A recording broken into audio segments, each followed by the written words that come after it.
Kamalpur cricket stadium ও মাঠের উদ্বোধন করলেন মুখ্যমন্ত্রী ডাক্তার মানিক সাহা। রবিবার কমলপুর ইংরেজি মাধ্যম দ্বাদশ ও কৃষ্ণচন্দ্র বালিকা দ্বাদশ বিদ্যালয় সংলগ্ন স্থানে নির্মিত স্টেডিয়াম, মাঠ ও ক্লাব হাউসের আনুষ্ঠানিক উদ্বোধন করেন তিনি। সঙ্গে ছিলেন ক্রীড়া ও যুব কল্যাণ মন্ত্রী টিঙ্কু রায়, স্থানীয় বিধায়ক মনোজ কান্তি দেব সহ প্রশাসনিক ও টিসি এর আধিকারিকরা।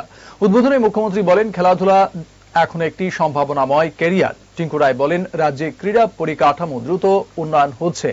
পরে টিসি একাদশ ও বেঙ্গল টাইগার্সের মধ্যে টি10 প্রীতি ম্যাচে টিসি 8 ওভারে 3 উইকেটে 66 রান করে জয় পায়।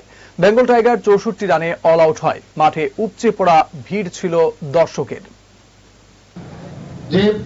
যেটা বলা হয়েছে, বিভিন্ন সাব ডিভিশনে একটা করে ক্রিকেট মাঠ যদি হয় এবং বিভিন্ন যেসব ডিস্ট্রিক্টে আছে সেখানে একটা ক্রিকেট মাঠ হোক, তাহলে সেখান থেকে কিন্তু মানে প্লেয়ার্স সাপ্লাইয়ের ক্ষেত্রে বিভিন্ন যে এজেড গ্রুপের সেটা সুবিধা হয়।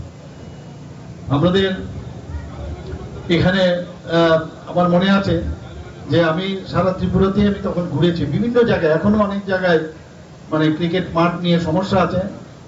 গতকালও আমার কাছে একটা ফাইল এসছে ক্রিকেট অ্যাসোসিয়েশন থেকে, বলছে ওখানকার যারা বিভিন্ন ব্যক্তিরা আছেন তারা আমার কাছে আহ্বান করেছেন, যেমন আপনার সাবরুমে।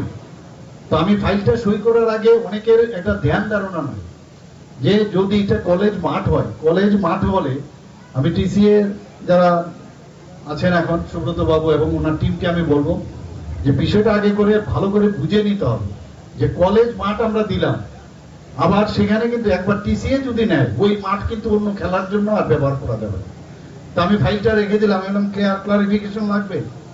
কালকে যুগেন্দ্রনগরেরও একটা স্কুলের একটা সামনে সেখানেও মানে একটা মাঠের জন্য টিসি এর থেকে ওনারাও আবেদন করেছেন, ওখান থেকে এসছে। আমি সেটাকেও বললাম যে আগে কনফার্ম করে নিন, কারণ পরে কিন্তু বলবে যেখানে ফুটবল খেলতে হবে